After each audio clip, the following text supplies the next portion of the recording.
adolescentes sin supervisión de sus madres, padres, representantes o responsables. Este programa es presentado por Arcus Group, su aliado en gestión de riesgos. Cistialarmas, IFPO, Protec Seguridad 2013, Sistema Élite de Seguridad Integral CESI, Compañía Anónima. WSO, Inversiones Rafat. Con Seguridad Radio. El programa especializado en la protección de los ciudadanos y las organizaciones. RCR presenta Con Seguridad Radio. Buenas tardes tengan todos, bienvenidos a Con Seguridad Radio en su edición número 181, un espacio creado pensando en la seguridad de los ciudadanos y las organizaciones. Hoy sábado 29 de abril del 2023, aquí en Radio Caracas Radio, la radio que se ve. Agradecemos al recurso humano que hace posible esta iniciativa, en la Dirección General de la Estación Jaime Nestares, en la Gerencia de Producción Catherine Manzano, en la producción Mónica Pupo, en los controles José Tobar, asistente de producción Rubén Áñez, quien estará compartiendo con ustedes Alfredo Yuncosa. Recuerden nuestras redes sociales, en Twitter @CSeguridad Radio, en Instagram @Conseguridad Radio y en nuestro canal de YouTube Con Seguridad Radio. Seguimos adelante. Conociendo a nuestros profesionales del gremio de la seguridad. Y hoy nos acompaña en el estudio Ricardo Arispe, especialista en inteligencia artificial para la generación de contenidos con fines diversos y nuevas tecnologías para el desarrollo de proyectos. Bienvenido, Ricardo. Muchas gracias. Sé que no es la primera vez que estás con nosotros. En el programa que terminó antes estuviste, pero con la faceta artística. Es así, hace, no sé, un par de semanas. Hace un par de semanas tuve la oportunidad de conocer a Ricardo precisamente por el lado de la fotografía. Tienes una exposición en los galpones de Los Chorros. Sí, justo ahora tengo una exposición que es bien particular porque no solamente va del tema artístico, sino que tiene mucho que ver con la tecnología porque básicamente toda la obra que está expuesta tiene algo que ver o tiene un nexo con la inteligencia artificial. Así es. Tanto obras que están generadas por la propia inteligencia artificial como ideas que después yo proceso que vienen de esa inteligencia artificial. Entonces, bueno, hay como una especie de simbiosis allí. Bueno, Ricardo, hoy no va a ser fácil, por lo menos para mí, porque hay tantas cosas que hablar que el tiempo se va a hacer breve, pero bueno, así son estos medios, ¿no? El primero es un libro que me ha sorprendido muchísimo, del cual eres autor. Bueno, eres autor de otros libros también, el de Chernobyl. Sí, hay varios. El de Chernobyl, hay por allí uno que habla sobre la resiliencia. En algún momento hice algo que tenía que ver con el cuerpo. Bueno, uno siempre es muy inquieto. Y justamente ahora que de alguna manera es hasta más fácil producir por todo el tema digital, este mismo año, yo creo que antes de junio, debo estar lanzando al hilo algo así como 7 u 8 publicaciones. Que bueno, también hablan de esto, ¿no? De la nueva manera de producir, de la hiperproductividad, la hiperconectividad. Bueno, estaremos atentos a eso. Sí. Pero especialmente vamos a hablar en primera instancia del libro de inteligencia artificial que tuve la oportunidad de leer. Un libro extremadamente recomendable. Yo diría que para el ciudadano en general, pero para nuestro sector en el área de la seguridad. No quiero hacer spoiler del libro, aunque estoy súper tentado, pero no lo voy a hacer. Sencillamente les voy a decir que tomen esta sana recomendación, no pierdan de leer ese libro. Yo creo que en nuestro sector de la seguridad es obligatorio, literalmente hablando, leer ese libro y sacar unas conclusiones excelentes. Primera pregunta, ¿dónde se puede conseguir el libro? Mira, el libro en físico se puede conseguir en la librería Cálatos, El Buscón, Tecniciencias y bueno, básicamente en Caracas, porque además es una edición muy pequeña porque el libro tiene una particularidad. El libro, si bien es cierto, digamos, está encapsulado en ese libro, realmente ese libro es una obra. Ese libro no es un libro, digamos, de corte académico o un libro de texto convencional, aunque viene, digamos, de la mano de Ave Ediciones, que es la editorial de la Universidad Católica Andrés Bello. Pero bueno, el tiraje en físico es muy corto. Del cual además yo dispuse de muchos ejemplares, entonces bueno, hay como que pescarlo, ¿no? Pero en digital lo pueden adquirir, lo pueden leer tranquilamente en su versión EPUB desde el portal de la misma editorial, que es aveediciones.ucap.edu.be. Excelente.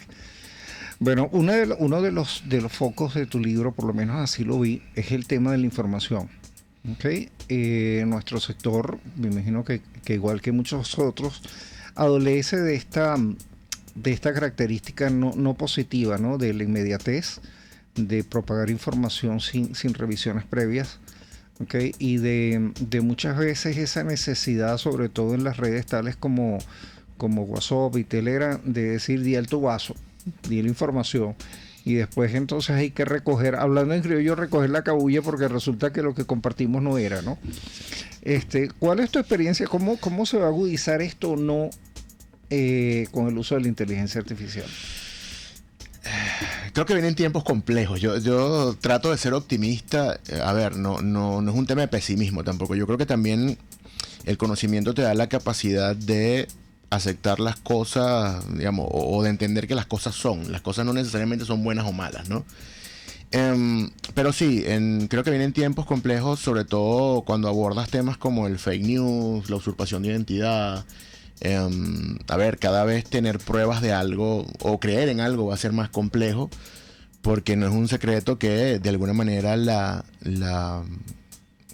tecnología está haciendo más fácil fabricar cualquier cantidad de cosas, ¿no? De hecho, ese libro del que tú hablas, la inteligencia artificial básicamente es una excusa para hablar de estos temas. Si bien el libro está enmarcado desde la inteligencia artificial y se reflexiona sobre la inteligencia artificial, realmente es una manera de hacerle llegar a la gente la información, las herramientas y tratar de hacerlo reflexionar acerca de este tipo de cosas. ¿Qué es lo que está sucediendo? Eventualmente, por el mismo tema de reducir costos, ser más efectivos y cualquier cantidad de beneficios que tiene el uso de la inteligencia artificial éticamente correcta, ¿okay? Esas herramientas también pueden ser utilizadas de otra manera o con mala intención. Te pongo un ejemplo sencillo. La semana pasada tuvimos un conversatorio del cual, bueno, ustedes asistieron, que estuvimos de alguna manera haciendo un pequeño debate entre Román Losinski, Iván Méndez y yo. Y haciendo unas pruebas al día siguiente por un proyecto en el que estoy participando, donde estamos haciendo unos anclas digamos que son inteligencias artificiales, pero con voces reales y todo el tema. ¿Por qué? Porque bueno, hay que entender también que para un medio, de repente, tener a un ancla que se tiene que desplazar, disponer de horas de estudio, tiene un costo. Además, implica al ancla moverse, el tiempo que pierde en el tráfico y todo lo que sabemos. Bueno, entiendo perfectamente eso. En este proyecto fue tan sencillo como una sesión de fotos para el ancla, ya no lo necesitamos más nunca. Básicamente manda todo el resumen o todo lo que vaya a hacer en un voice, y ese voice se procesa y esa foto habla. Visto a grandes rasgos. Entonces, claro, hablando de esto, y bueno, ya en el post conversatorio, de alguna manera conversando con Román, saco un pequeño extracto, una foto vieja, cuando era muy, muy joven en el canal en el que estaba. Y bueno, monto un pedazo de este audio que grabamos durante el conversatorio y se lo mando. Y claro, vienen todas las palabras en la sombra, algunas hasta no se pueden decir al aire, ¿no? Pero fue así como que, wow, ya va. Ahora sí entiendo dónde estamos parados, ¿no? Entonces, claro, este tipo de cosas, si bien es cierto, te van a permitir optimizar eso del lado de la radio, por ejemplo, la televisión o cualquier medio. Del lado del convencional o del común, o para el que esparce ese fake news, imagínate, con tener una foto y un audio, tú puedes hacer lo que sea. Y si no tienes el audio, lo puedes fabricar además. Claro. Incluso hay clonadores de voz donde tú agarras 30 segundos de la voz de cualquiera, lo pasas por ese clonador y luego tú escribes el texto que quieres que diga y te digo, lo dice con bastante convicción, ¿no? De hecho, cuando lanzaron una de estas herramientas, un reportero de CNN, si mal no recuerdo, llamó a su mamá y en lugar de hablar él, tenía el speaker del teléfono puesto al lado de la corneta de un laptop, y él iba escribiendo y era el laptop el que iba hablando con su mamá, y al final, incluso usando el mismo laptop, le confiesa: mira mamá, es que no soy yo, te está hablando una máquina que simula mi voz. Y la señora le decía: en serio, no te lo puedo creer. O sea, al aire. O sea, por eso te digo, es que cuando ves de alguna manera los resultados o lo que está ocurriendo hoy, es realmente asombroso. Entonces, claro, con el correr del tiempo, yo creo que la humanidad ha venido cambiando, todos nuestros paradigmas han venido cambiando y se han venido cayendo. A ver, cuando la gente no sabía escribir, el primero que comenzó a escribir, entonces la gente decía: si está escrito es cierto. Ok, la gente comenzó a aprender a escribir, que irónicamente la gente comienza o la escritura comienza a masificarse según lo que he estudiado y lo que he logrado indagar, porque es una de mis líneas de investigación. Porque en algún momento la iglesia comienza de alguna manera a comercializar certificados para salir del purgatorio, y la gente no se quería quedar en el purgatorio y comenzaron a aprender a escribir para poder falsificar esos certificados. O sea, esto no es nuevo, el paradigma es muy viejo, ¿no? El vil cochino pero santificado dinero. Entonces, claro, fíjate una cosa. Entonces, cuando la gente no escribía, escribir lo hacía real. Cuando la gente comienza a escribir, vienen las imágenes. Cuando digo imágenes, tanto pintadas como en fotografía. Entonces, bueno, ahora una fotografía vale más que 1000 palabras, y si la dice la foto es verdad. Llega el Photoshop y todo lo que conocemos, y entonces no, pero entonces ahora el video es lo real. Llega el video y el deepfake, y ahora ¿qué es real? Ya no sabemos qué es real. Y viene otro problema, porque es que ahora tú vas a poder de alguna manera fabricar esa realidad. Ojo, tú mismo puedes tener tu avatar y tú generar tu realidad, pero en otro contexto, en otro contexto matérico. Entonces nos va a tocar redefinir incluso qué es la realidad, qué es la verdad, qué es una mentira. O sea, hasta eso vamos a tener que llegar a redefinir. Entonces, eso en un mundo convulso como el que tenemos, con el pocotón de malas intenciones que tenemos, con el bagaje de cómo hacer el mal que tenemos, ¿ok? Porque nuevamente, lo que está ocurriendo no es nuevo. Lo que está ocurriendo, lo que está pasando ahora es que seguimos con los mismos vicios, pero con unas herramientas más eficientes. Incluso yo recuerdo cuando conversaba con Iván Méndez en una entrevista sobre el libro. Él me decía, bueno, yo entiendo el gesto que tú tienes de alguna manera, darle herramientas a la gente para que aprenda a ver, para que de alguna manera la pelea sea un poco menos desigual. Pero él decía, ¿no te parece sin sentido que tú estás de alguna manera tratando de quebrar una curva que es la que nos ha hecho ser lo que somos? Porque él dice, bueno, tenemos todo lo que tenemos de civilización engañándonos, y la mentira ha sido el motor y la guerra y no sé qué, y tú quieres quebrarlo. A lo mejor eso sea la parada de la evolución. Él decía, mira, yo realmente no es mi interés, yo realmente no pienso cambiar nada, pero sí por lo menos que haga conciencia. Claro. Si tú quieres tener las herramientas para saber, bueno, al menos estés medianamente capacitado o entiendas algo, que es lo mismo que tú buscas con este programa. Es como, bueno, el warning, mira, esto está aquí, vamos a estar pendiente de aquello, te puedes cuidar de esta manera, pero al final es una decisión personal. Así es. Ahora tú dices algo que es bien interesante, y hay dos elementos que quería conversarlos contigo. Uno es saber a tu criterio el nivel de madurez y quizás amplíe un poquito más, no solo Venezuela, sino América Latina, que hay con respecto a esa toma de conciencia en lo que realmente representa la inteligencia artificial. No demonizándola, no diciendo todo es malo, no se es el apocalipsis, sino digamos dentro de lo posible, con los pies sobre la tierra. ¿Hay conciencia sobre eso? O sea, ¿estamos maduros en cuanto a lo que está pasando? No, para nada. O sea, y sin temor a equivocarme. O sea, porque ¿qué sucede? Nuevamente, el tema de que sea bueno o sea malo es un tema de uso, es un tema ético. La tecnología siempre va a tener esa particularidad. Y cuando te digo la tecnología, desde el fuego. O sea, un cuchillo, un hacha. No te tengo ni siquiera dar el ejemplo, ya sabes para dónde va, ¿no? Uh-huh. Y la tecnología siempre tiene eso inmerso, porque al final va a depender de las intenciones de quien la use.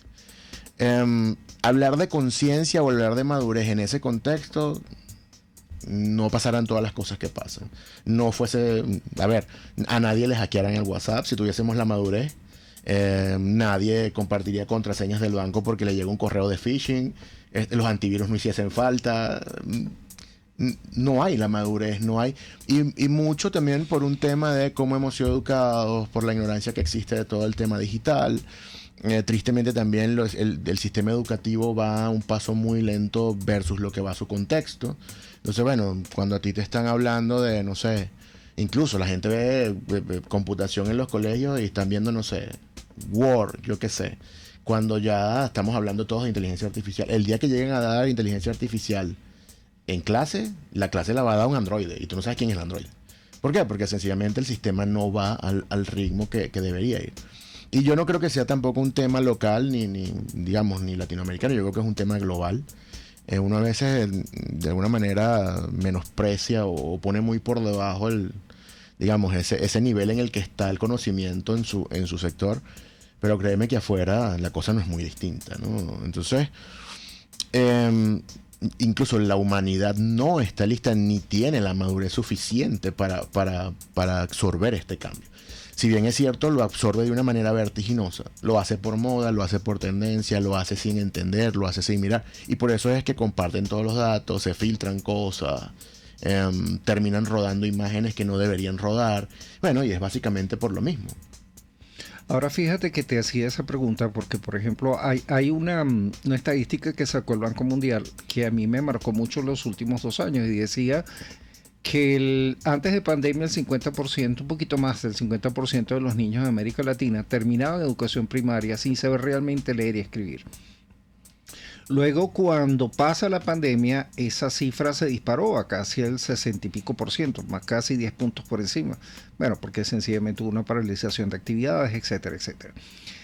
Si a eso a mi criterio está generando crea una generación de jóvenes, de niños, con toda una cantidad de debilidades en su formación.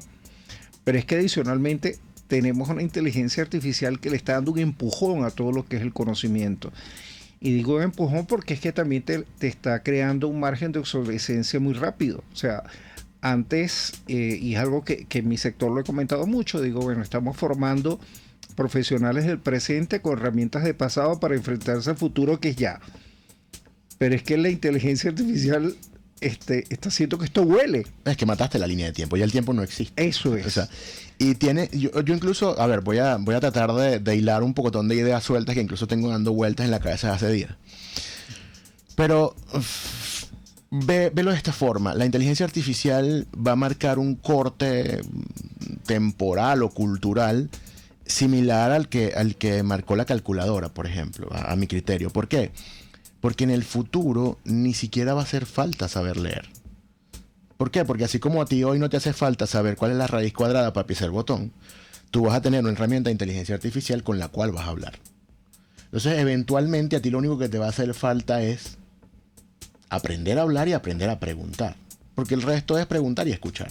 Quizás en algún momento hasta leer vaya a ser obsoleto. ¿Ok? ¿Y por qué? Porque es cómodo, porque la gente le da pereza y bueno, ya eso fomenta un caldo de cultivo para eso.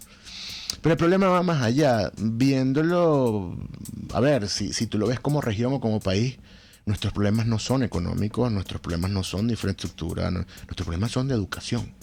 Entonces, si tú lo ves, por ejemplo, una historia muy triste que leí hace mucho tiempo con todo este tema de la migración, que hablaban de niños de 9, 10 años que llegaron a un campamento de ACNUR y todo esto. Y en su primer desayuno, la fruta que le dieron era una manzana. Y esos chamos no sabían que era una manzana, con 10 años. Entonces, eso por un lado. Si tú entiendes que los algoritmos de alguna manera son manipulables o modificables, y hay un artista, no recuerdo ahora el nombre, y creo que fue en España, comenzó a hacer una especie de ensayo jugando con la interacción en ese momento de Google. No te quiero ni hablar de lo que puede pasar con la inteligencia artificial. Y era algo así como que, bueno, él buscaba manzana, pero él le daba siempre a una imagen errada que no fuera la manzana. ¿Okay?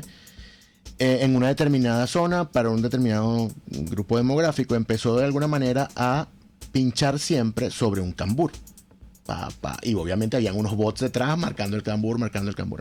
En algún momento, para esa región, en ese punto específico, si tú buscabas manzana, todas las fotos eran cambures. Entonces, ahí tienes una forma de manipular, tienes una falta, digamos, o una carencia o una deficiencia cultural del otro lado. Imagínate que ese chamo, que no sabe que es una manzana, por primera vez googlee manzana y aparezca un cambur. Entonces ahí tienes una realidad o una metarealidad o un no sé qué, sobre el cual hay que teorizar, porque ya va. El otro problema con la inteligencia artificial es que estamos cayendo en la fe ciega, así como hoy lo es Google. O sea, hay gente que también cree ciegamente en Wikipedia, por ejemplo. Pero es que y disculpa que te interrumpa, hay un componente básico, elemental, que deberíamos tener todos los profesionales o todo ser humano, que es la capacidad de analizar. Y de dudar. Y eso no lo tenemos desde hace tiempo, y ahora con la inteligencia artificial. Y creo que se va a intensificar, porque de hecho esto creo que lo comentamos alguna vez en estos días que nos vimos, que es que por disruptivo, hereje, no sé, que parezca, la inteligencia artificial tiene algo que no ha tenido nada o nunca nadie o ningún invento ha logrado en lo que tenemos de civilización. Y es que la inteligencia artificial hoy por hoy tiene dos cualidades que únicamente se le atribuyen a los dioses, que son la omnipresencia y el conocimiento absoluto. Porque bueno, obviamente salvando las distancias, bueno, es omnipresente porque está en todos lados donde hay internet y tiene el conocimiento absoluto porque de alguna manera tiene todo el internet. Entonces, 1 más 1 son 2. Es omnipresente, lo sabe todo. Culto, religión, arme otra cosa, llegó la fe y empezó la fe ciega y bueno, imagínate un vector con una información no verificada de algo que acuse a alguien o que te diga que consumas algo que no puedes consumir o que no me quiero ni imaginar lo que puede hacer esto en malas manos, ¿no? Entonces, bueno, yo creo que lo único que nos toca de aquí en adelante es educarnos y educarnos. No hay más nada que hacer. Y dudar, pero hasta de nuestra propia sombra, porque es que hasta la sombra en algún momento nos la vamos a fabricar. Yo estoy total y absolutamente seguro. O sea, entonces, claro, a mí me causa gracia y es como una sensación agridulce de la gente que te dice, no, eso no va a suceder y yo me voy a mantener al margen y eso nunca va a pasar. O cuando te dice, nunca llegarás a escribir poesía como la escribió. Lo hace, señor. O sea, y si no lo hace ahorita, lo va a hacer después. Bueno, que el amor jamás, el día que inventen un algoritmo del amor, la inteligencia artificial va a amar. O sea, incluso si tú ves la filosofía contemporánea, ya estás hablando de qué es la vida realmente. O sea, indistintamente. Y no porque están de alguna manera humanizando a la máquina, no, todo lo contrario.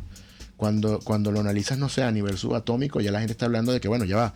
Somos las mismas moléculas, pero lo que pasa es que esto genera un componente orgánico y pero al final los dos somos máquinas.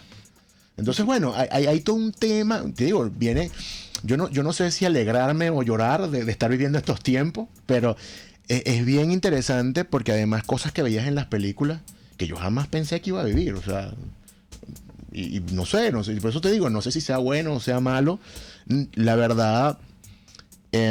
Es difícil predecir para dónde vamos, digamos, difícil anímicamente, pero a ver, si vemos nuestra historia sabemos por dónde vamos. O sea, el humano es la única especie que lo ha hecho todo sistemáticamente para extinguirse a sí mismo. Pero fíjate que desde hace aproximadamente un par de años, parte de mi tiempo se lo he dedicado a trabajar en perspectiva de seguridad.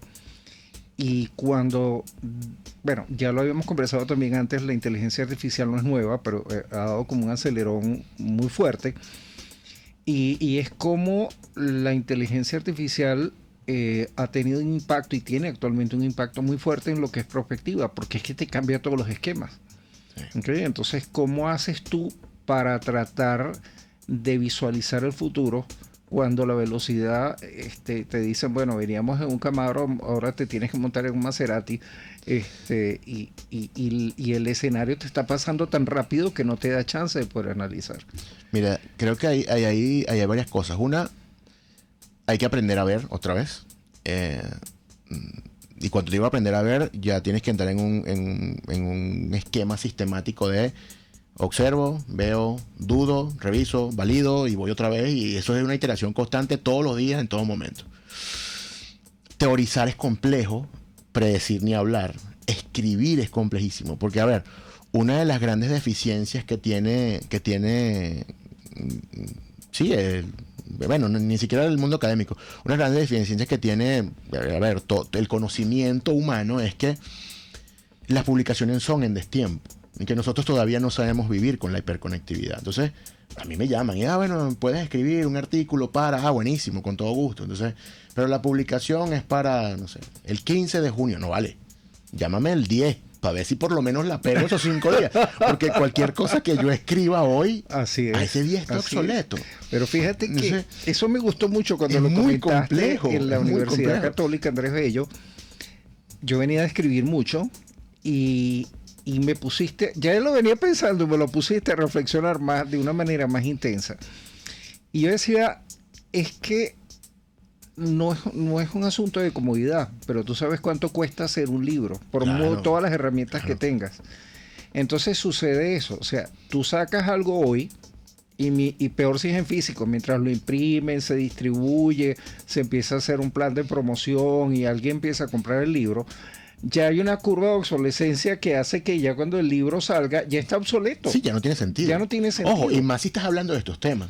A mí me pasa muchísimo. A mí muchas veces Marcelino Bisbal muchas veces me convoca por temas de la revista Comunicación y todo este tema. Y a veces digo, Dios santo, ¿de qué escribo? ¿Y cuándo es el deadline? No, el 14, bueno, el 13 en la noche me siento a ver qué puedo hacer. Porque es que siento que lo que estoy generando no tiene valor. Entonces, eso es una cosa que hay que aprender. Hay que aprender a entender que vivimos en un mundo hiperconectado, hipersaturado de información. Y sencillamente te toca o ponerte los patines o bajarte, porque es que no estás aportando nada. Interesantísimo esa frase, porque en el área de seguridad hay unos sectores o unas áreas de conocimiento que tradicionalmente, por lo menos hasta ahora, el profesional de seguridad trata de evitar. Finanzas es uno, tecnologías de seguridad, en lo posible trata de evitarlo. Y el tema ahorita yo había incluido dentro de esto dos elementos que había que prestarle especial atención. Uno eran herramientas básicas que todavía, aunque parezca mentira, lectura, análisis crítico, capacidad de síntesis, etcétera. Pero también está el tema ahorita de prospectiva e inteligencia artificial, porque cuando antes, por ejemplo, hacíamos un análisis de riesgo, tú hacías un análisis de entorno y veías lo que había pasado, cuáles eran las estadísticas de delitos, etcétera, etcétera. Me correspondió hacer uno sobre Haití recientemente para una empresa transnacional, y no solamente tuve que ver qué había pasado, sino tuve que tratar de hacer un ejercicio de lo que podría pasar. Pero adicionalmente, entonces, tenemos ahora lo de inteligencia artificial. Entonces, el mensaje, y una de con las mejores intenciones que estés aquí hoy, es que el sector, el gremio entienda, que ya algunos lo han entendido, que tenemos que meternos en esto, que no podemos mirar hacia un lado, porque si no nos va a pasar por encima. No, es que ya nos pasó por encima, que es lo peor. Y no nos hemos dado cuenta. O sea, en una charla que dimos hace un tiempo, digamos, la persona que nos llevó decía, no, es que yo quiero que ustedes hablen con mi gente, porque es que yo siento que nosotros somos los dinosaurios y estamos viendo el cometa, ¿sabes? El asteroide que viene. Vale, sigan comiendo, que eso no es con nosotros. Porque ¿qué sucede? El tema es que hay que entender una cosa. Estos cambios medulares o estos cambios, porque al final es un corte, es un hito, no llegan, empezando no llegan y se van, llegan para quedarse. Además, van horizontales en toda la cadena de valor. O sea, esto va a entrar, pero es que en el futuro hasta en los baños, porque tú vas a ir en la mañana después que, no sé, vas, orinas y aquí está tu examen de urea, para acá, y tómate esta vitamina y aquí está la pastilla, ¿no? ¿Por qué? Porque, bueno, para eso los están diseñando, en teoría para hacer la vida de alguna manera más llevadera.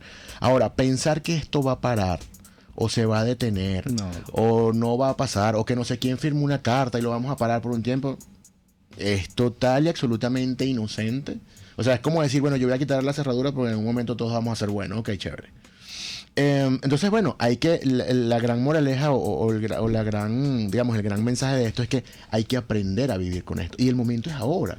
Porque como todos están haciendo, es más fácil de asimilar, de ver, de arriesgarte, de jugar, de entender, de investigar. Porque en la medida que pasa más tiempo, hay más herramientas, más perfección, y es más difícil hacer todo esto. Yo lo veo desde, y te digo, no estoy viendo muy atrás, yo estoy hablando como si fuera el siglo pasado, pero yo comparo lo que era estudiar sobre estos temas en, no sé, en diciembre a lo que es hoy, y yo digo, oye, ya va, no sé ni cómo llegamos hasta aquí. O sea. Bueno, pero es que yo sí empecé en el siglo pasado y me voy a llevar un par de minutos más porque sé que ya deberíamos estar haciendo receso, pero es que lo he mencionado mucho a mis hijos y a personas con quienes interactúo.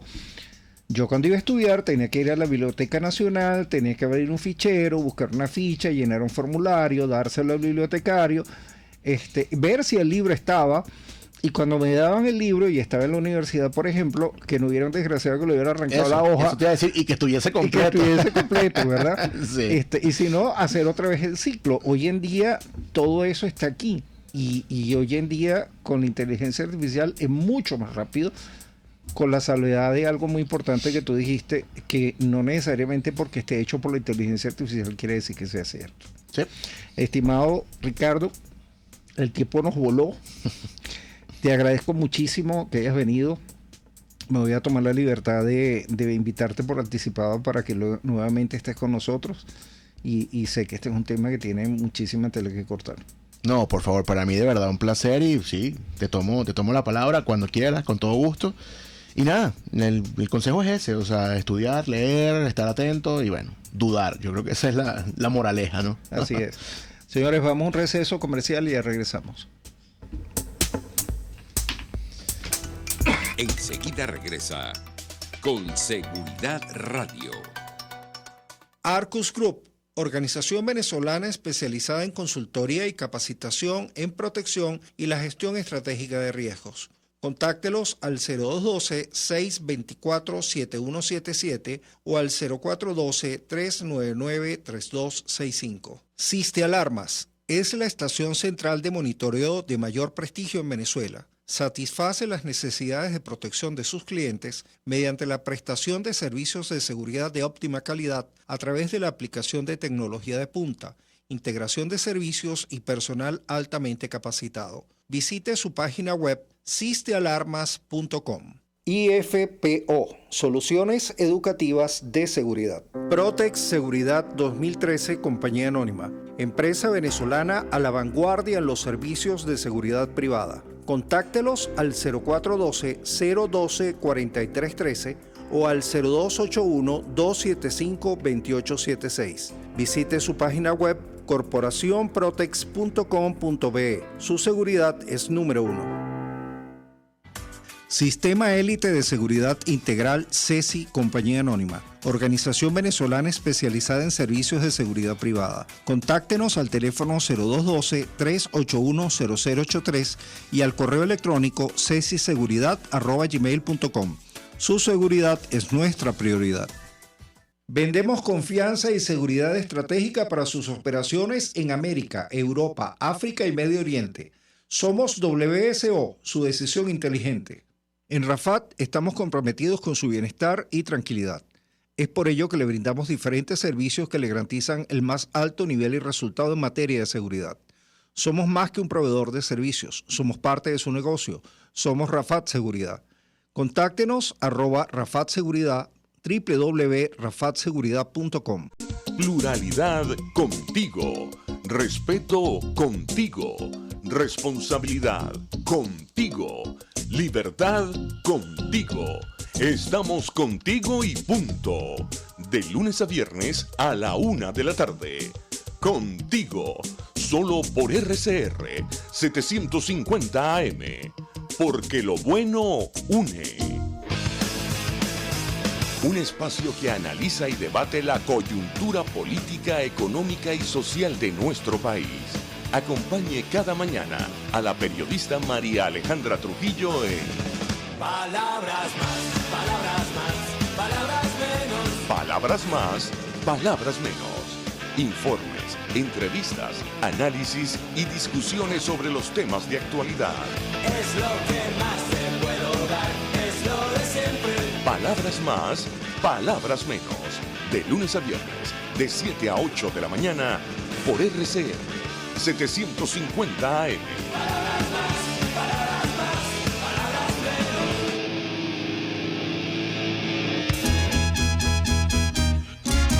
Desde los sectores populares del país se escucha una clara señal. Es el radar de los barrios. Evelyn Martínez y la Red de Ciudadanos le invitan a identificar amenazas, ubicar soluciones y hacer seguimiento eficiente a las problemáticas de cada sector. Un espacio contra la polarización donde se construye de abajo hacia arriba y de adentro hacia afuera. El radar de los barrios, de lunes a viernes, a partir de las 10 de la mañana, solo por RCR 750 AM. Ellos y que no saben nada. Y así nos va. El espacio donde se tocan los temas más candentes de interés político y nacional. Y así nos va. En este programa, la picardía y el humor inteligente son los protagonistas. Pura cabilla. Lara y Hernández descosen y revelan los secretos más oscuros del acontecer político. Y así nos va. De lunes a viernes a las 4 de la tarde. Por RCR 750 AM. Usted está escuchando Con Seguridad Radio. Conociendo a nuestros profesionales del gremio de la seguridad. Y tenemos con nosotros desde Estados Unidos a Alberto Ray Sánchez, consultor, escritor, conferencista, docente. Bueno, Alberto, yo creo que prácticamente articulista, generador de podcast, ahora youtuber. A ver, Alberto, ¿qué nos falta que hagas en seguridad que no hayas hecho? Bueno, vamos a ver qué aparece nuevo, Alfredo. Realmente. Que soy un aprendiz de todas esas cosas. Así y tú me llevas ventaja, además. Bueno, Alberto, un gusto tenerte con nosotros. Ya tú eres de la casa, definitivamente. ¿Ok? Gracias. Alberto, recuerdo que cuando yo estaba en la universidad, hay una de esas vivencias que nunca olvidé. Y es que una profesora de sociología nos decía que es cultura y empezábamos cada uno de los estudiantes a dar nuestras definiciones. Y ella decía, cultura es todo, es cómo caminas, cómo comes, cómo te vistes, cómo hablas. ¿Qué es cultura de seguridad en las organizaciones para ti? Sí, primero, gracias, Alfredo, por esta oportunidad de conversar con tu audiencia y que sé que siempre está muy interesada en saber y en conocer temas en esta profesión nuestra tan apasionante. Mira, es cierto que cultura es todo. Ahora yo agregaría algo allí, ¿no? Porque habría que como que acotarlo, ¿no? Es todo aquello que compartimos como conjunto y que compartimos diría que como sociedad, como organización, como comunidad, ¿no? Son aquellos hábitos, aquellas costumbres, aquellos elementos comunes que nos caracterizan y que nos diferencian también de otros. Pueden haber culturas similares, pero el conjunto de elementos que nos identifican, nos diferencian y nos hacen particular frente a otros, eso podría ser definido como cultura. Alberto, en nuestras organizaciones, por lo menos en América Latina, para hacer una diferenciación precisamente cultural, ¿hay conciencia sobre la importancia de enfocarse y de desarrollar una cultura de seguridad en las organizaciones? Mira, fíjate esto, ¿no? Yo creo que a pesar de que es un término que se utiliza tanto, de que uno habla de cultura de prevención, cultura de riesgo, cultura de seguridad, realmente es una rama nueva, diría yo, que dentro de la seguridad. Nosotros siempre hemos asociado la seguridad con elementos físicos de protección, con tecnología, con inclusive cumplir normas, que es parte de la cultura, sin duda. Pero visto así como un elemento, vamos a decir entre comillas, blando, no creo mucho en este tema de lo que es blando y no es blando, pero visto de esta forma, yo diría que es algo relativamente nuevo, porque hemos descubierto que nosotros podemos tener todos los elementos para tener seguridad en una sociedad, en una organización, en una empresa. Sin embargo, si no tenemos este componente que nos hace cohesionar, conectar y tener conciencia de que tenemos que vivir más seguros y tenemos que estar seguros, entonces no tenemos como el pegamento que permite unir los puntos de todas estas piezas del rompecabezas de la seguridad. La cultura es un poco esta conciencia colectiva que nos hace, en primer lugar, tener conciencia del riesgo y en segundo lugar, hacer uso racional, poderoso, diría yo, efectivo de lo que tenemos a mano para vivir más seguros y más protegidos. Junto a Morela eres coautor del libro MAPS y de la metodología MAPS. En esa metodología hablas y desarrollan ustedes la arquitectura de la seguridad. Allí aparece dentro de uno de esos 7 o 8 elementos el de cultura. ¿Cómo lo explicarías tú en pocas palabras a los ciudadanos? No a los técnicos, no a quienes ya manejamos esto, pero sí al ciudadano común, la importancia que tiene, el impacto que tiene la cultura en el día a día de la seguridad de su protección. Sí, eso es bien importante, Alfredo. Fíjate, Morela y yo, cuando escribimos, digamos, el MAPS originalmente, efectivamente identificamos que entre los ejes o las áreas, los espacios a través de las cuales se puede construir seguridad, está la cultura, está la formación de una cultura sólida, robusta, para vivir más seguro. Sin embargo, cuando escribimos esa primera versión del MAPS, nos dimos cuenta que posteriormente a que la escribimos, nos dimos cuenta del rol y de la importancia que la cultura de seguridad tenía en las organizaciones. Y entonces cuando editamos y reeditamos hace ya un par de años la segunda versión del MAPS, que llamamos MAPS 21, le dimos muchísima más importancia. Agregamos todo un par de capítulos en el tema de cultura. ¿Y por qué? Porque efectivamente la cultura, siendo algo a veces difícil de definir, difícil de acotar, sí es posible construirla y desarrollarla. Entonces, primero vamos a entender qué es cultura.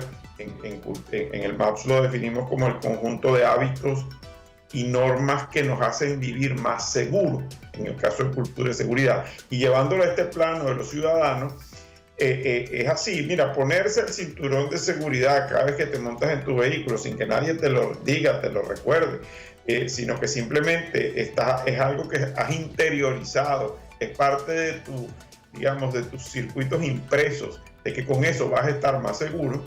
Eso es tu cultura.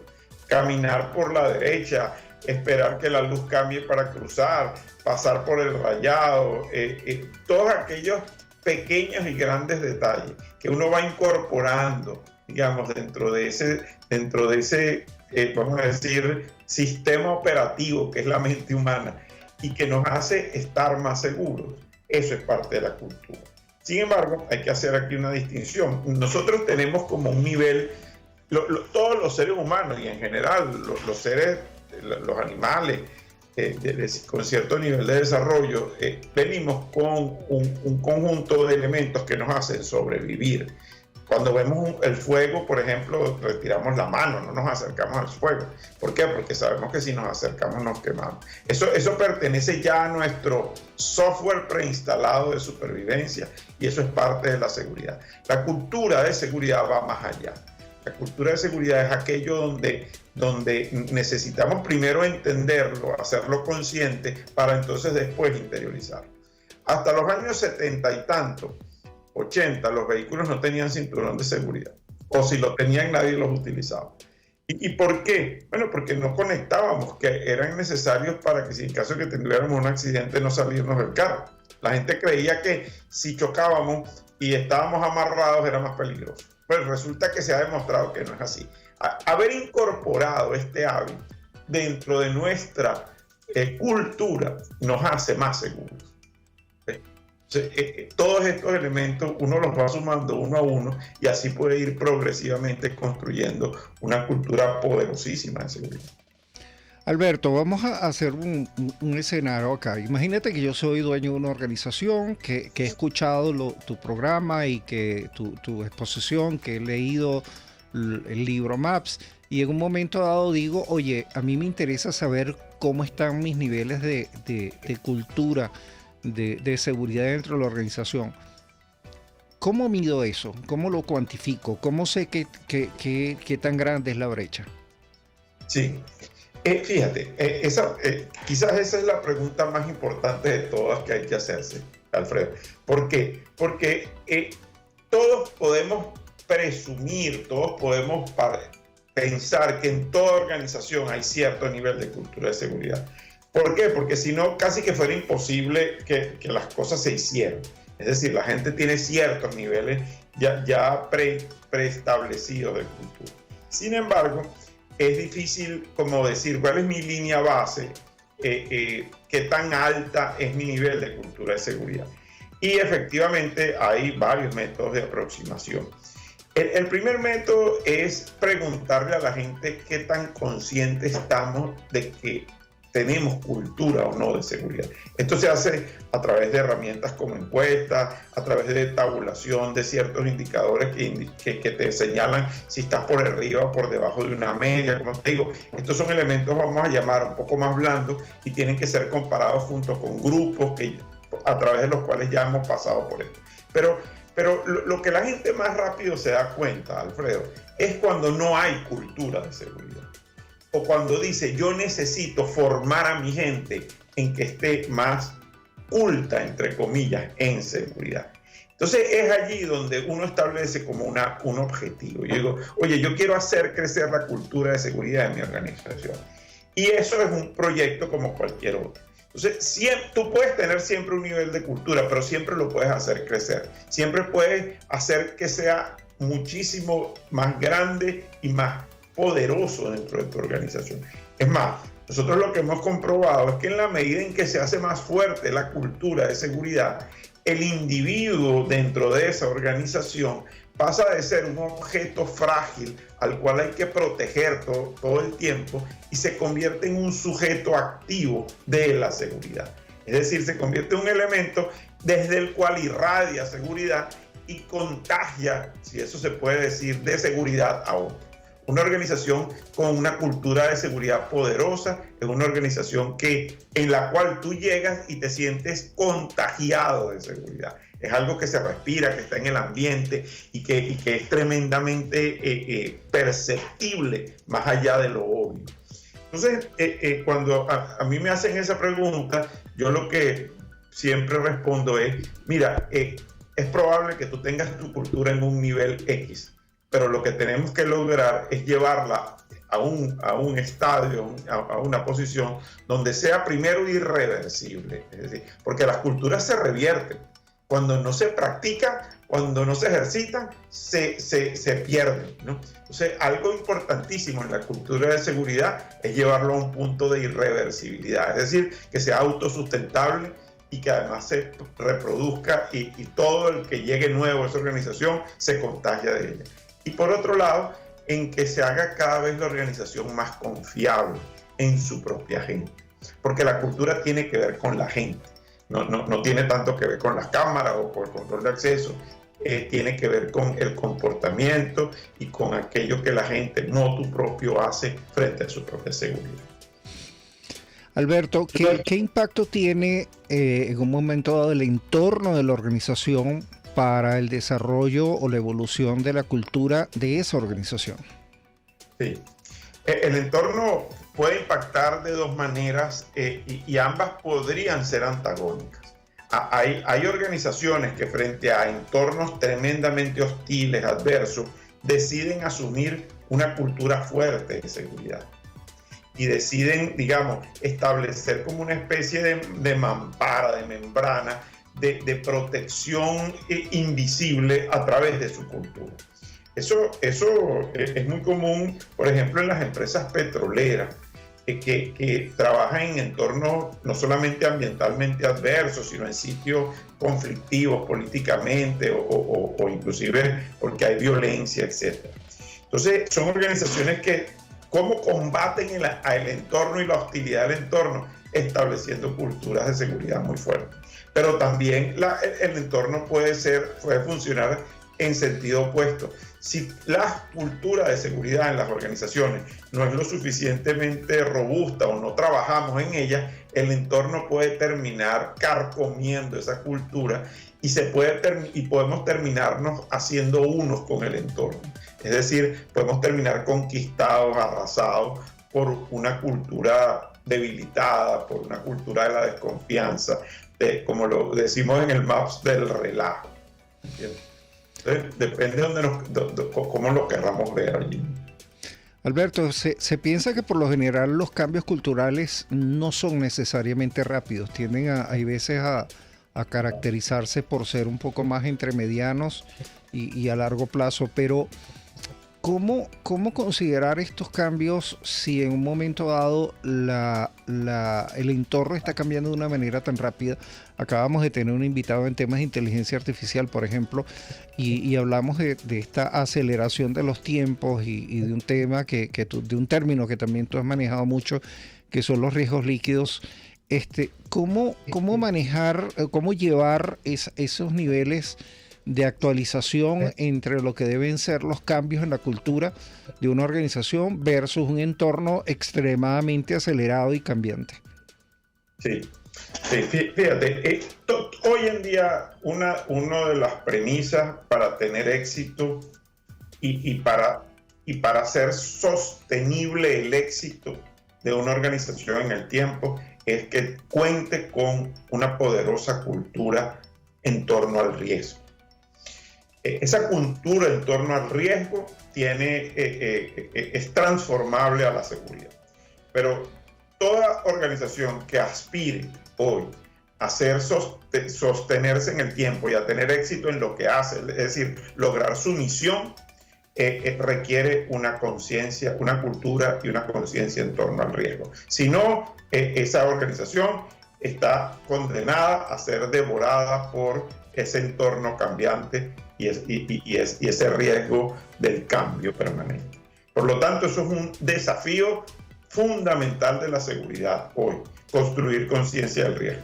Yo he dicho que es el primero. Si la seguridad de una organización no es capaz de construir conciencia del riesgo, oye, lo demás no, es como ensamblar un castillo en el aire. Eso es por un lado.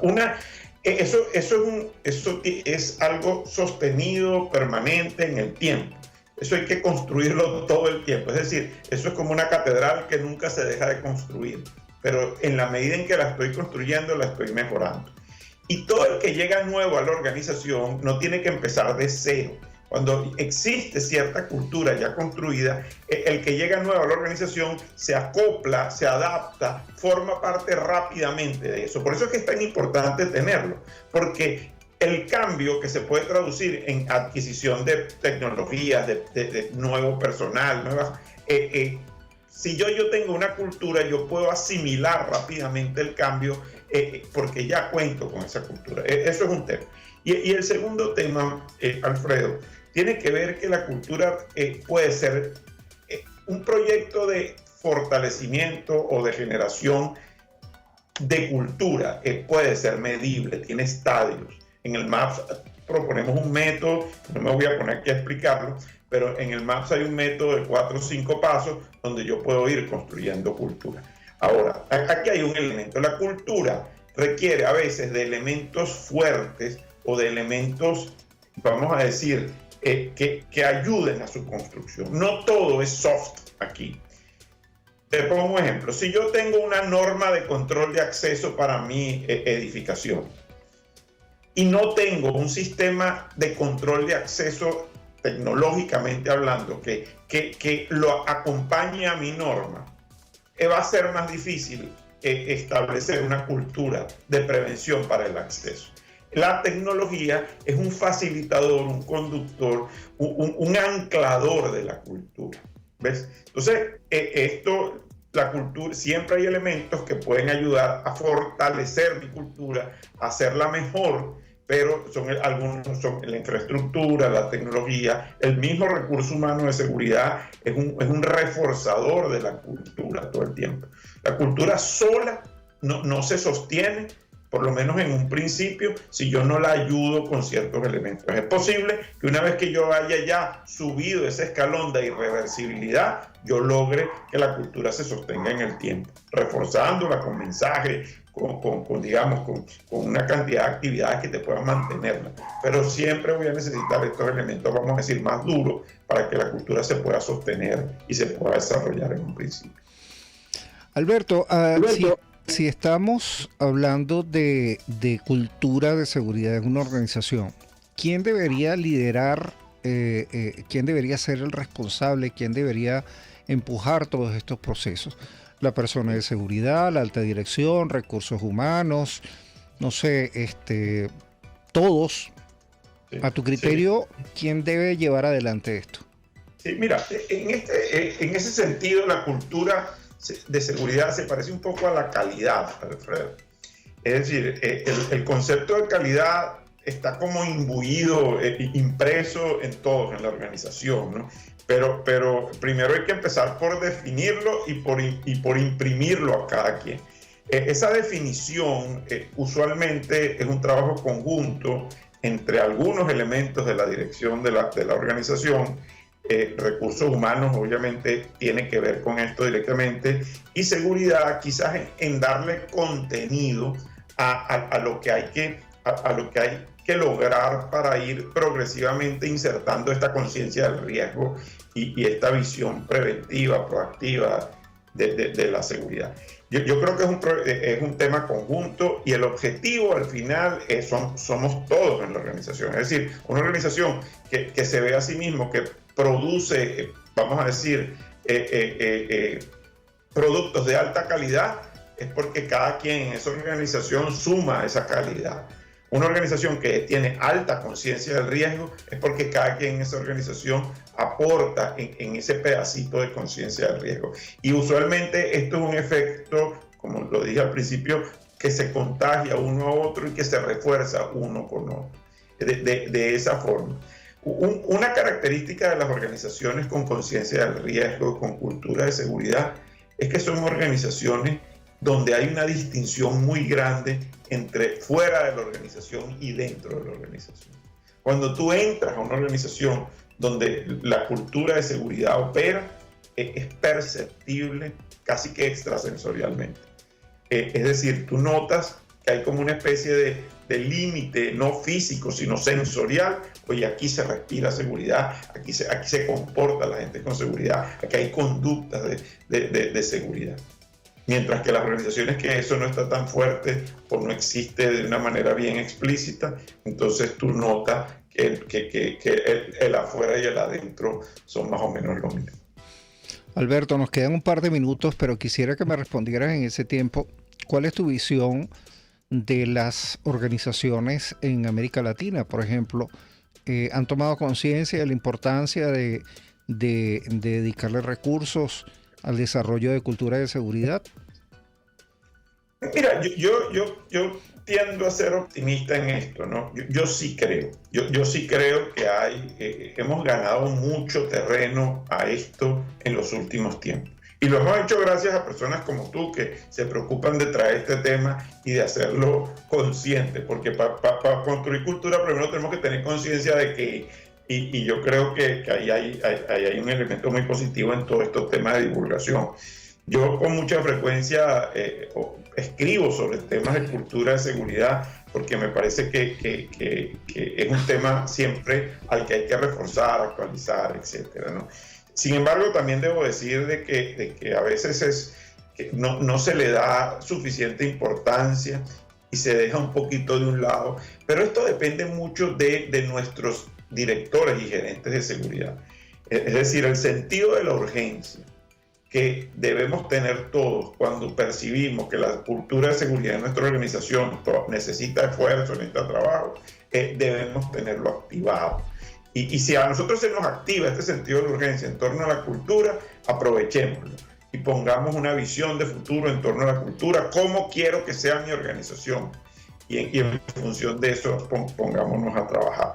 Yo creo que esto se está logrando, pero todavía hay un larguísimo camino que recorrer. Bueno, muchísimas gracias, Alberto.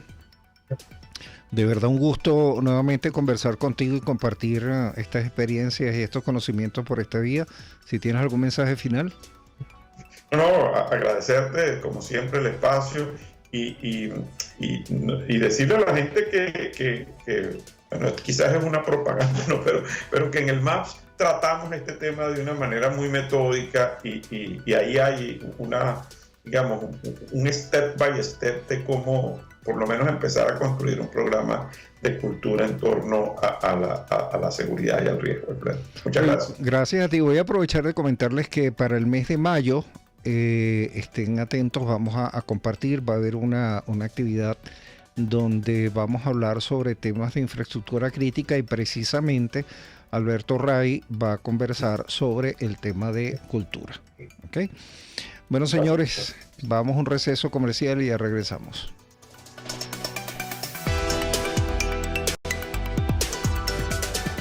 Ya está de vuelta con Seguridad Radio. Arcus Group, organización venezolana especializada en consultoría y capacitación en protección y la gestión estratégica de riesgos. Contáctelos al 0212-624-7177 o al 0412-399-3265. Siste Alarmas es la estación central de monitoreo de mayor prestigio en Venezuela. Satisface las necesidades de protección de sus clientes mediante la prestación de servicios de seguridad de óptima calidad a través de la aplicación de tecnología de punta, integración de servicios y personal altamente capacitado. Visite su página web sistealarmas.com. IFPO, Soluciones Educativas de Seguridad. Protex Seguridad 2013, Compañía Anónima. Empresa venezolana a la vanguardia en los servicios de seguridad privada. Contáctelos al 0412-012-4313 o al 0281-275-2876. Visite su página web corporacionprotex.com.be. Su seguridad es número 1. Sistema Élite de Seguridad Integral CESI, Compañía Anónima. Organización venezolana especializada en servicios de seguridad privada. Contáctenos al teléfono 0212-381-0083 y al correo electrónico cesiseguridad@gmail.com. Su seguridad es nuestra prioridad. Vendemos confianza y seguridad estratégica para sus operaciones en América, Europa, África y Medio Oriente. Somos WSO, su decisión inteligente. En Rafat estamos comprometidos con su bienestar y tranquilidad. Es por ello que le brindamos diferentes servicios que le garantizan el más alto nivel y resultado en materia de seguridad. Somos más que un proveedor de servicios, somos parte de su negocio. Somos Rafat Seguridad. Contáctenos @rafatseguridad, www.rafatseguridad.com. Puede en nuestras redes sociales, en Twitter, @RCR750, la radio que se ve. Ellos sí que no saben nada. Y así nos va. El espacio donde se tocan los temas más candentes de interés político y nacional. Y así nos va. En este programa, la picardía y el humor inteligente son los protagonistas. Pura cabilla. Lara y Hernández descosen y revelan los secretos más oscuros del acontecer político.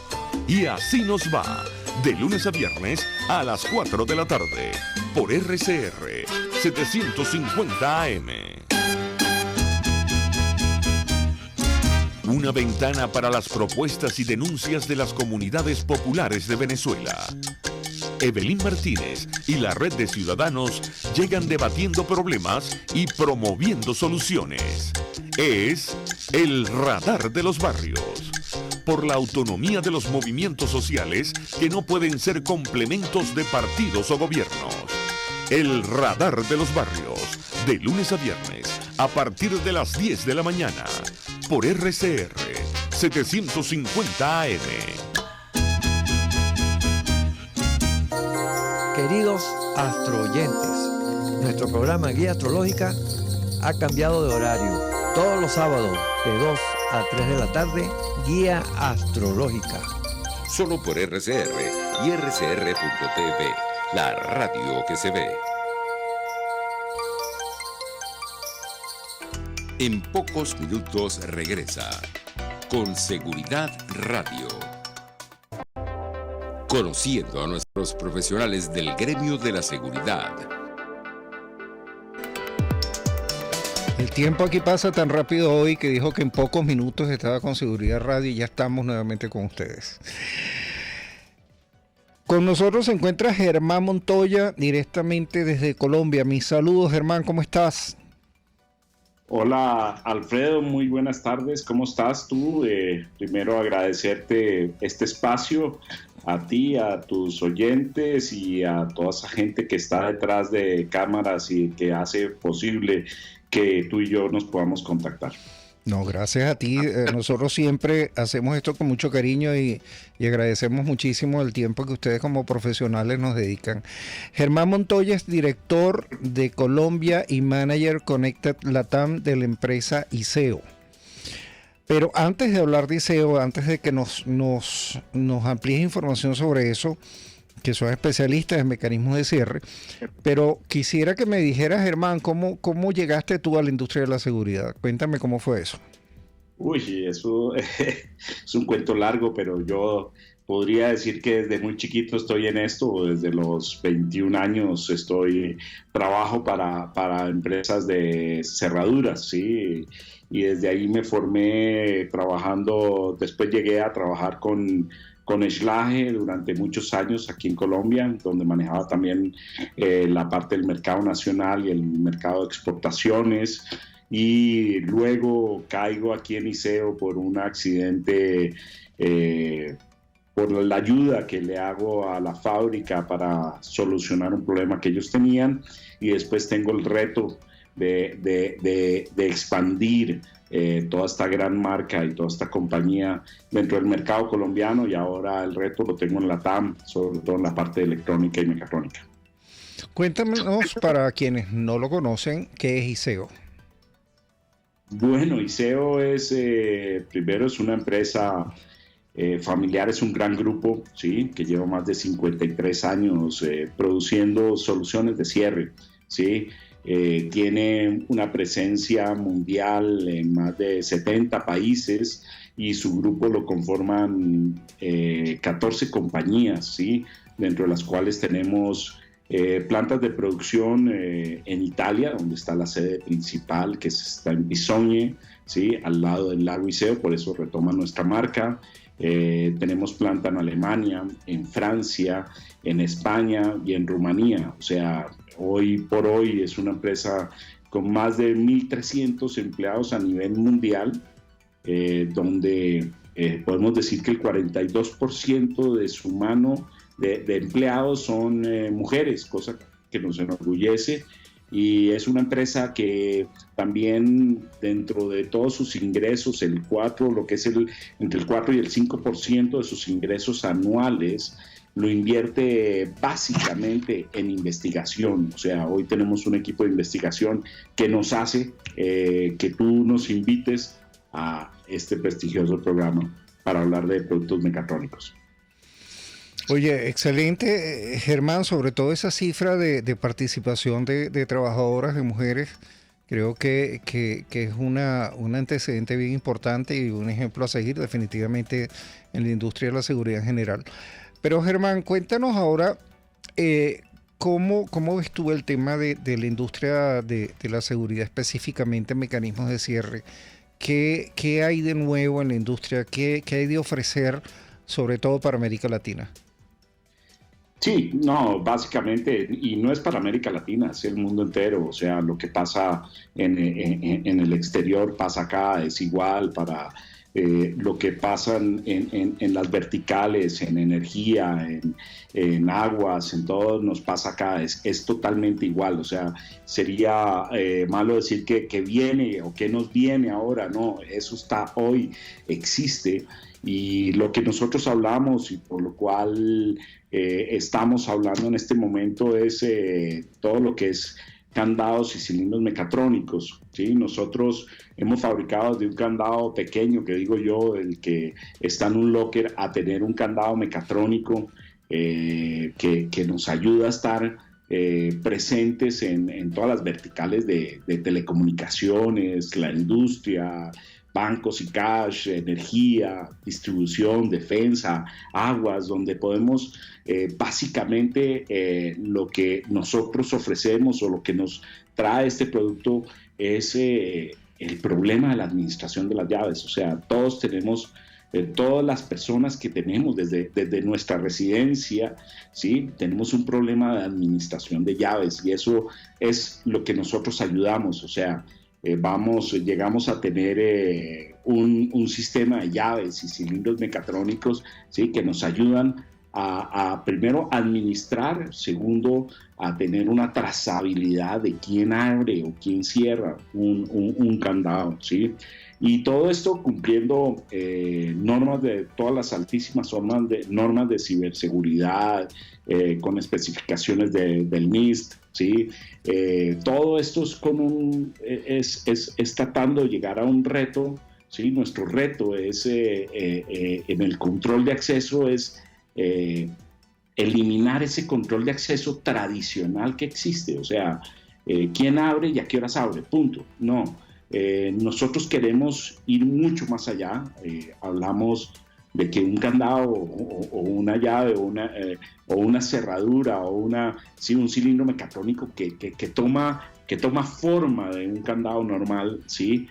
¿Cómo podemos hacer de que esto sea una herramienta de gestión y de mejora continua para las empresas? O sea, aquí hablamos de candados o cómo un candado te ayuda a un proceso de digitalización dentro de las empresas. Ahí vamos a nosotros. Es como nosotros podemos tener sistemas de cierre enfocados o orientados a todo lo que es datos, a minería de datos, a saber quién entró, cómo salimos, todo lo que converge en la industria, ¿sí? Y tener soluciones totalmente adaptadas, porque nuestros clientes necesitan sistemas que sean que su hardware sea cero mantenimiento y cero fallos, ¿sí? Con software totalmente personalizables. Tenemos muchas cosas de servicio, valor añadido, pero básicamente lo que hablamos es de un control de acceso sin cableado. Germán, hay un término que tú utilizas prácticamente desde que arrancamos, que es mecatrónico. Este programa ciertamente lo ven muchos colegas de la industria que saben a qué te refieres, pero también está el ciudadano común que no conoce el término, e incluso hay empresarios, hay dueños de comercios, de industrias, que a lo mejor no saben a qué te refieres con mecatrónico. ¿Puedes quizás explicar un poco a qué se refiere esto y en qué se diferencia de un candado, por ejemplo, convencional? Voy a tratar de explicarlo de una manera muy fácil, sí, porque estamos hablando de que es la sumatoria de todos los procesos electrónicos, sí, y un proceso mecánico, donde uno podría tener un candado sencillo, donde hablamos de un sistema key-centric, o sea, que el centro es una llave, donde yo pueda insertar una llave dentro de nuestro candado y esa llave lleve una señal donde ya lleva unos privilegios y le va a decir al candado, oiga, despiértese, además porque ese candado no tiene energía, sino que compartimos, la llave comparte la energía de su llave para entrar en el candado, ¿sí? O en el cilindro de una cerradura y primero suministrarle todo lo que es la energía, despertar ese candado que está dormido y decirle, oiga, soy Germán Montoya, estoy autorizado a realizar este trabajo a esta hora y por favor escríbame en la llave lo que yo hice dentro de este tiempo. Y todo eso sucede de una forma electrónica y mecatrónica, o sea, que en cuestión de 80 milisegundos, de 80 milisegundos, ese proceso que yo acabo de decir se produce entre una llave, entre la comunicación entre una llave que es una parte electrónica y una parte mecánica dentro del cilindro, y hacer todo esto que estamos diciendo en 80 milisegundos. Tú ni siquiera te das cuenta que estás manejando una llave que sea electrónica. O sea, no lo puedes sentir. Germán, había personas que sabían que ibas a conversar hoy, que íbamos a hablar hoy, y me hacían una pregunta, y era que los sistemas mecatrónicos podrían parecer, para el que no lo conoce, un sistema un tanto delicado. ¿Delicado qué quiero decir con esto? ¿Es aplicable mecanismos de cierre mecatrónicos cuando tú estás en actividades de trabajo pesado, en actividades en áreas petroleras, en actividades, por ejemplo, a bajas temperaturas, en áreas refrigeradas, donde de repente están expuestos en zonas costeras a las inclemencias del tiempo, al sol, al salitre? ¿Qué nos puedes comentar sobre esto? Oh, sí, es interesantísimo lo que me dices, ¿sí? Y sobre todo porque aquí hablamos del perfil de clientes que tenemos, ¿sí? Son grandes empresas que pueden tener muchos multisitios, ¿cierto? Donde esos multisitios están regados a nivel geográfico, donde puede haber una torre de comunicaciones o una torre eólica o una subestación eléctrica que está a la orilla del mar, y puede haber un candado que está ahí y miércoles puede estar 7 meses sin que a nadie lo haya tocado, y que yo pueda llegar con mi llave y abrir, y que no tenga ningún problema de salinidad, de humedad, de todo esto. Es increíble la exigencia y el grado de exigencia que tienen nuestros productos para poder cumplir esto. Y es lo mismo que tú dices, hoy nosotros en aguas, en acueductos, hay candados que se ponen a nivel de piso y que puedes tener una inundación, y ese candado debe aguantar esa inundación y el día de mañana que siga funcionando. O sea, aquí yo te diría, Alfredo, es que la clave de nosotros, la clave del producto no es cerrar puertas. Esto es lo que todo el mundo piensa cuando habla de un candado, es cómo cierro una puerta. No. La clave es abrir con garantía, ¿sí? La clave, o sea, cerrar un ambiente, cerrar un espacio es demasiado fácil. Abrirle a la persona adecuada y en el momento adecuado es lo difícil. Y eso es lo que hacemos nosotros. Es lo que nos piden nuestros usuarios. Y aquí no es solo eso, sino hablamos de seguridad, security and safety, donde ya no es solo, no solo involucramos esa puerta, sino es cómo yo puedo abrir esa puerta en determinado momento y que tenga la seguridad. Y hablamos de safety en las empresas donde necesitamos que la salud y protección laboral esté, porque son empresas a nivel mundial muy importantes que no se pueden dar el lujo de tener accidentes en el interior. Y una llave de estas nos podría decir, digamos, si yo voy a trabajar, te hago un ejemplo muy puntual, que yo vaya a trabajar en alturas, en una torre de telecomunicaciones, y que yo llegue a ese sitio y pueda, de pronto no me dejó entrar. Entonces yo digo, pero miércoles, si yo tengo todos los permisos estaban dados, ¿qué pasó? Y poder llamar yo al sitio y decir, oiga, miren, no me dejó entrar. Y dice, no, es que usted no lo va a dejar entrar porque usted no tiene los permisos actualizados, o su seguro no está actualizado aquí en el sistema. Y usted, si a usted le pasa algo dentro de nuestra torre, es problema nuestro. Entonces la llave no lo va a dejar entrar. Entonces eso es lo que te puedo decir en cuanto a todo lo que es la parte de ese cumplimiento de normas. En el estándar son todos los más altos estándares que cumplimos. Germán, una consulta también. Hay veces hay posibles clientes potenciales o usuarios potenciales de estos productos que tienden a creer que esto es nada más para grandes empresas, como lo mencionaste, lo cual es cierto, pero cuando estamos hablando de comercios, cuando estamos hablando de centros de estudio, ¿es aplicable? ¿Es factible? Uy, qué delicia. Ojalá yo te tuviera al lado para que me hicieran esas preguntas. Primero mis vendedores o nuestra fuerza comercial y cómo nos podemos abrir. Cuando yo arranqué la presentación, te dije, toda la gente que tiene una llave tiene un problema de administración de sus llaves. Y aquí entra todo lo que tú dices. Hoy podemos tener desde pequeños locales comerciales, y yo poder administrar cómo quiero que tenga la apertura de esa puerta. Teníamos unas joyerías que tienen unas joyerías que tienen que abrir unas cortinas, ¿sí? Y tenían 2 candados de mucha seguridad, pero cada persona tenía un candado. Y si la persona A no llegaba en el debido momento, pues no se podía abrir. Entonces, miércoles, aquí con un candado mecatrónico solucionas todo. Es más, hasta puedes decirle a un candado que se lo expresaba yo en un data center ahorita en Panamá, donde ellos necesitaban para un cliente, uno de sus clientes era un banco, y necesitaba que donde estaba todo el gabinete, ¿sí?, que lo abriera 2 personas. O sea, que no solo hubiera una persona en el momento, sino que la primera persona abre con la llave y entra otra persona que sí tiene su otra llave y entra.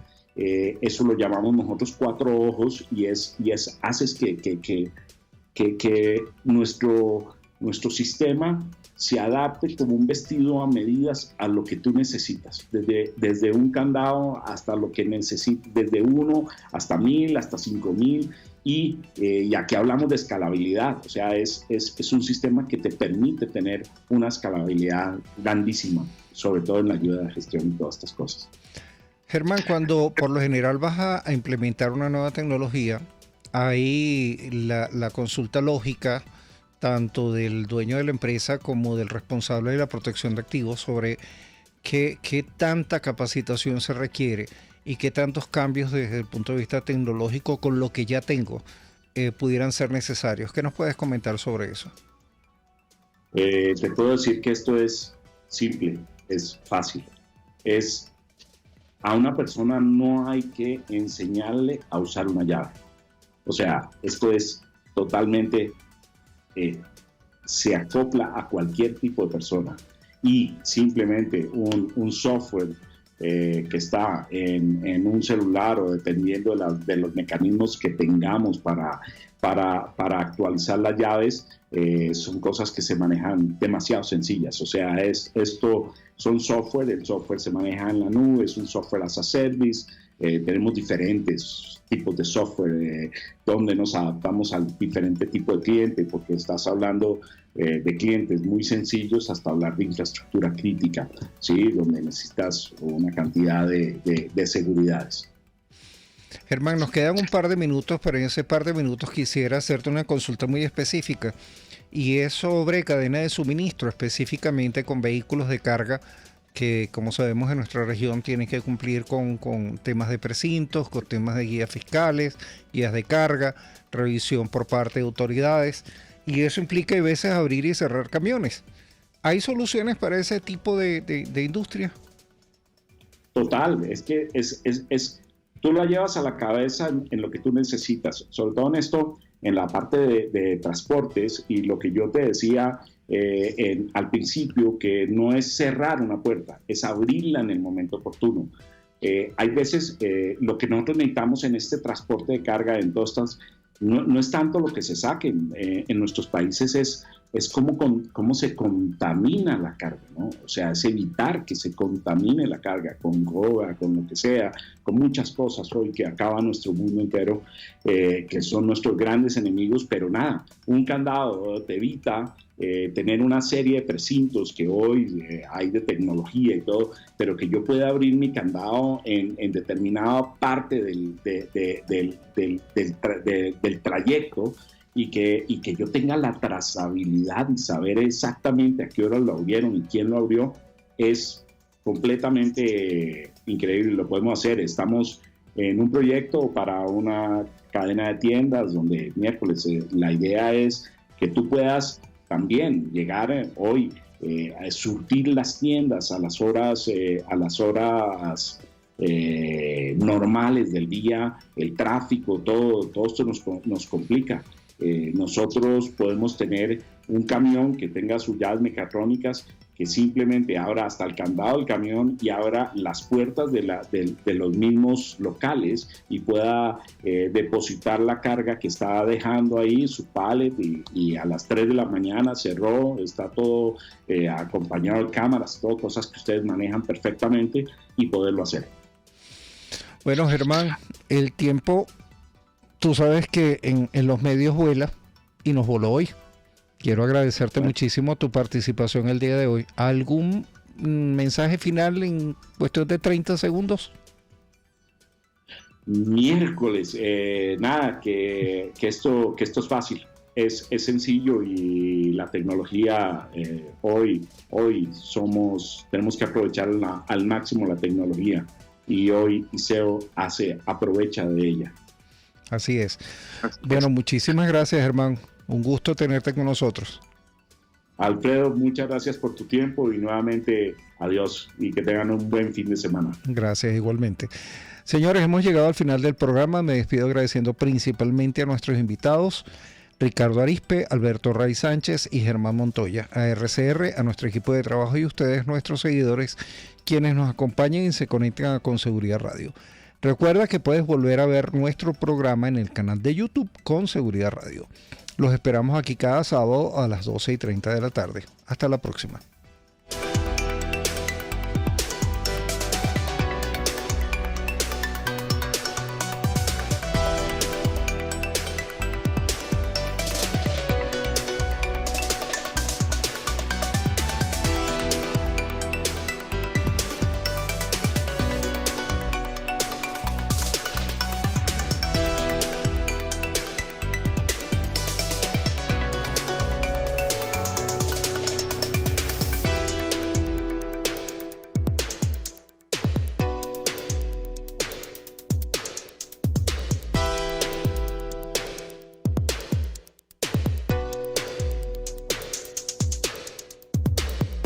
IFPO, Protec Seguridad 2013, WSO, Sistema Élite de Seguridad Integral CESI, Compañía Anónima. RCR presentó Con Seguridad Radio, el programa especializado en la protección de los ciudadanos y las organizaciones.